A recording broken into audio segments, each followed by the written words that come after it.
Hello friends, હું છું Hardik Patel. Icon engineering tuition ક્લાસીસની ચેનલમાં વિદ્યાર્થી મિત્રો આપનું સ્વાગત છે.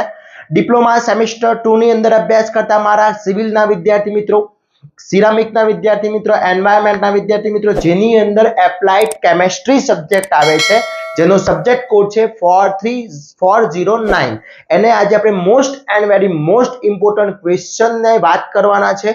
જેટલા આ ક્વેશ્ચન હું અહીંયા બતાવવાનું છું એટલા ક્વેશ્ચન તો તમે કરી લીધા તો જીટીયુ નું પેપર એમાંથી સેટ થવાનું છે એ મારી ગેરંટી છે વિદ્યાર્થી મિત્રો. તો વિદ્યાર્થી મિત્રો, ચેનલ ઉપર નવા હોય તો ચેનલને સબસ્ક્રાઇબ કરી દેશો, બેલ આઇકોન ઓન કરી દો જેથી નવા વિડીયો આવે તરત જ નોટિફિકેશન આવી જશે. ખાસ ઇમ્પોર્ટન્ટ વસ્તુ વિદ્યાર્થી મિત્રો કે આપણું એક વોટ્સએપ ગ્રુપ ચાલુ છે. એ વોટ્સએપ ગ્રુપની અંદર હજી સુધી તમે જોઈન નથી થયા તો ફટાફટ જોઈન થઈ જશો, જેની લિંક ડિસ્ક્રિપ્શનમાં મૂકેલી છે, ત્યાંથી ફટાફટ જોઈન થઈ જશો, જેથી દરેક સ્ટડી રિલેટેડ ઇન્ફોર્મેશન તમને મળતી રહેશે અને તમારા ફ્રેન્ડ્સને પણ જોઈન કરી દેશો જેથી દરેક ઇન્ફોર્મેશન મળતી રહેશે. આજે આપણે વાત કરવાના છે એપ્લાઇડ કેમિસ્ટ્રી. આ એપ્લાઇડ કેમિસ્ટ્રી છે, એન્જિનિયરિંગ કેમિસ્ટ્રી આખું અલગ છે, એપ્લાઇડ કેમિસ્ટ્રી આખું અલગ છે. એપ્લાઇડ કેમિસ્ટ્રીનો કોર્સની લિંક ડિસ્ક્રિપ્શનમાં મૂકેલી છે, ત્યાંથી તમે કોર્સ પરચેસ કરીને તૈયારી કરી શકો છો વિદ્યાર્થી મિત્રો.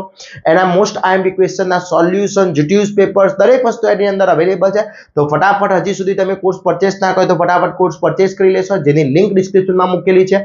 વોટ્સએપ ગ્રુપની અંદર જોઈન ના હોય તો વોટ્સએપ ગ્રુપ જોઈન કરી લેશો. ટેલિગ્રામ ચેનલ ઉપર ના હોય તો ટેલિગ્રામ ચેનલની લિંક પણ ડિસ્ક્રિપ્શનમાં મૂકેલી છે અને ઇન્સ્ટાગ્રામ પેજને ફોલો કરી દેશો. હવે આપણે વાત કરીએ વન બાય વન, જે most and very most important question છે એની વાત કરવાના છે.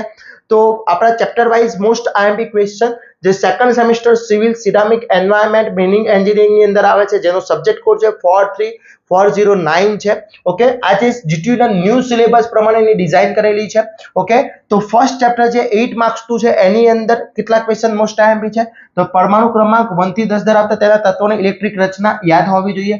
હુડના નિયમનું મહત્વ, ગુણાંકતા નિયમ મહત્વનો મોસ્ટ આઈએમપી છે. આઉટબાફનો નિયમ very and very most important છે. આયનિક બંધારણનું નિર્માણ ઉદાહરણ સાથે સમજાવો. આયનિક બંધારણ ધરાવતા પદાર્થની લાક્ષણિકતાઓ very and very most important છે. સહસંયોજક બંધ ઉદાહરણ સહિત સમજાવવાનો છે. પછી સહસંયોજક બંધ ધરાવતા પદાર્થની લાક્ષણિકતાઓ very and very most important છે. હાઇડ્રોજન બંધ ઉદાહરણ સાથે હાઇડ્રોજન બંધનું મહત્વ, ધાત્વિક બંધના લાક્ષણિકતા. FCC, BCC, એચસીસી પૂછાશે. હીરા અને ગ્રેફાઇટની રચના પણ પૂછાશે. એટલે તમારા 12 ક્વેશ્ચન તમે આટલા કરી લો છો તો આટલા તમારા જે 12 ક્વેશ્ચન છે એ વેરી મોસ્ટ ઇમ્પોર્ટન્ટ છે યુનિટ નંબર 1 માટે. તો યુનિટ નંબર 1 આટલું 8 માર્ક્સ નું છે, આટલું પરફેક્ટલી કરી લેવાના છે, એક પણ ક્વેશ્ચન છોડવાનો નથી. જે વિદ્યાર્થી મિત્રો પાસ થવા માંગે છે અથવા સારો એવો ગ્રેડ લેવા માંગે છે, 60 ઉપર માર્ક્સ લાવવા માંગે છે, બધા જ આ ક્વેશ્ચન પરફેક્ટલી તૈયાર કરી લેવાના છે. ક્લિયર? ચલો, એના પછી નેક્સ્ટ વાત કરીએ તો આમાં આ એક રહી ગયો 13મા નંબરનો ક્વેશ્ચન છે, એ પણ મોસ્ટ આઈએમપી છે. એના પછી બીજા નંબરનો જે ચેપ્ટર નંબર 2 જે છે 12 માર્ક્સ નું છે, એમાં એન્હાન્સનો આયનીકરણનો સિદ્ધાંત, ઓક્સિડેશન, રિડક્શન, રેડોક્શન પ્રક્રિયાના ઉદાહરણ સાથે સમજાવતો વ્યાખ્યા પણ પૂછી શકે છે. પછી આયનિક અંશ ઉપર અસર કરતા પરિબળો મોસ્ટ આઈએમપી છે. પીએચ ની અજ્ઞતા very and very most IMP. Buffer દ્રાવણ કોને કહેવામાં આવે છે, તેના પ્રકાર, બફર દ્રાવણના ઉપયોગો very and very most important question છે. એના પછી વિદ્યુત વિભાજ્યના પ્રકાર જણાવી સમજાવો. વિદ્યુત વિભાજ્યના પ્રકાર most and very most important છે. ફેરાડેના વિદ્યુત વિભાજનના નિયમો મોસ્ટ આઈએમપી ક્વેશ્ચન છે, બહુ ધ્યાન રાખજો વિદ્યાર્થીઓ. ફેરાડેના વિદ્યુત વિભાજનનો નિયમ પૂછાશે જીટીયુ ની અંદર. પછી ઇલેક્ટ્રોનિક ડિફાઇન અને ઇલેક્ટ્રોપ્લેટિંગ વિશેની ટૂંક એ બંનેમાંથી કોઈ પણ એક ક્વેશ્ચન પૂછાશે. તો આટલા ક્વેશ્ચન ચેપ્ટર નંબર 2 એટલે 9 ક્વેશ્ચન કરો, 12 માર્ક્સ પાકા થઈ જશે. આમાંથી મોટા ક્વેશ્ચન 4 અને 7 માર્ક્સના ક્વેશ્ચન હશે વિદ્યાર્થી મિત્રો. ક્લિયર? ચલો, એના પછી વાત કરીએ યુનિટ નંબર 3. તો યુનિટ નંબર 3 8 માર્ક્સ નું છે. એની અંદર વાત કરીએ તો વિદ્યુત રાસાયણિક સારણ અને તેનું રહસ્ય સમજાવવાનું છે.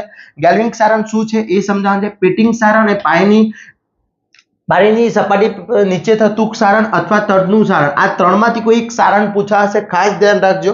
એના પછી સારણના દર ઉપર અસર કરતા પરિબળો મોસ્ટ આઈએમપી છે. ક્ષારના દર ઘટાડવા માટેના આંતરિક અને બાહ્ય પરિબળો મોસ્ટ આઈએમપી છે. ગેલ્વેનાઇઝ પદ્ધતિ આકૃતિ સહ સમજાવવાની પૂછી શકે છે, very and very most IMP છે.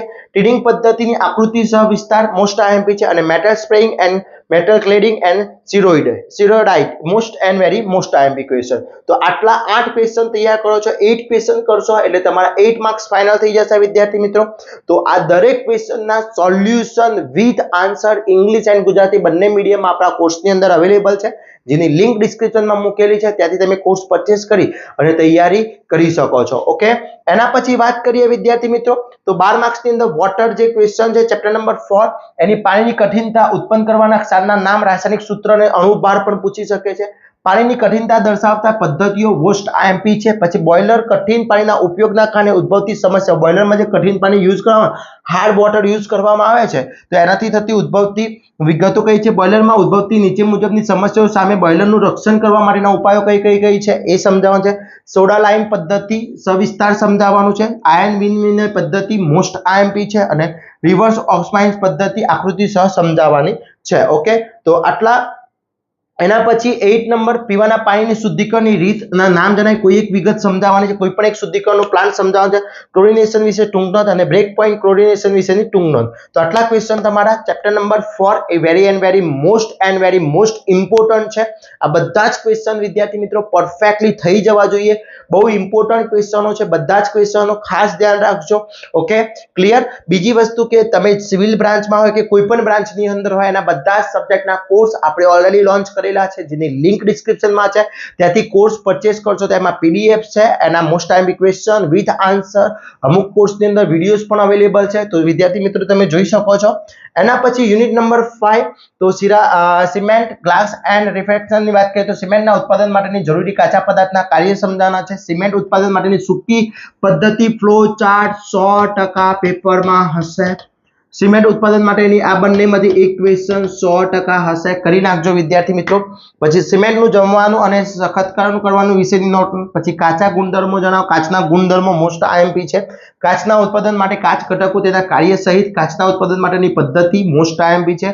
ઉષ્મા સહન પદાર્થ એટલે શું તેનું વર્ગીકરણ સહિત સમજાવો. ઉષ્મા સહ પદાર્થની લાક્ષણિકતાઓ અને ઉપયોગિતાઓ જણાવવાનું એ મોસ્ટ આઈએમપી છે. તો આટલા ક્વેશ્ચન 9 ક્વેશ્ચન તમારા વેરી મોસ્ટ ઇમ્પોર્ટન્ટ છે યુનિટ નંબર 5 ની અંદર. ઓકે, એના પછી યુનિટ નંબર 6 ની અંદર વાત કરીએ તો સારા પોઈન્ટના મુખ્ય લાક્ષણિકતાઓ કયા છે પેઇન્ટના. પછી પેઇન્ટના મુખ્ય ઘટકો કયા છે. વર્નિશની વ્યાખ્યા આપવાની છે. સારા વર્નિશ માટેની લાક્ષણિકતાઓ.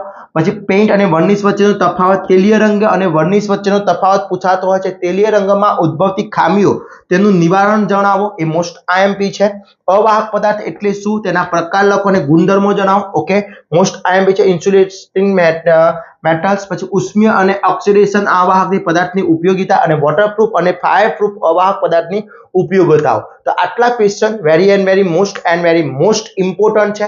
આ બધા જ ક્વેશ્ચન વિદ્યાર્થી મિત્રો પરફેક્ટલી થઈ જવા જોઈએ, જેથી જીટીયુની એક્ઝામમાં તમને કોઈ પણ ટાઈપનો પ્રોબ્લેમ ના પડે, કારણ કે એમાં યુનિટ વધારે છે, 7 યુનિટ છે, એટલું ધ્યાન રાખજો.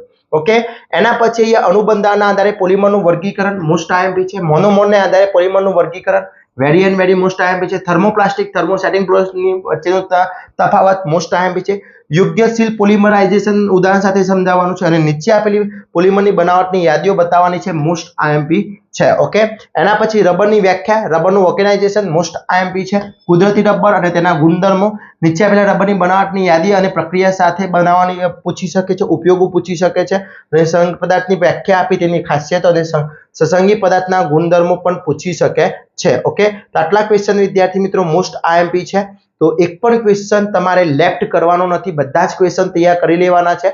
જે વિદ્યાર્થી મિત્રો પાસ થવા માંગે છે એ વિદ્યાર્થી મિત્રો અમુક યુનિટ કરી લેશે તો પણ વાંધો નહીં, પણ મારો પોતાનો સજેસ્ટ એવું છે કે આટલા ક્વેશ્ચન બધા કરી લેશે.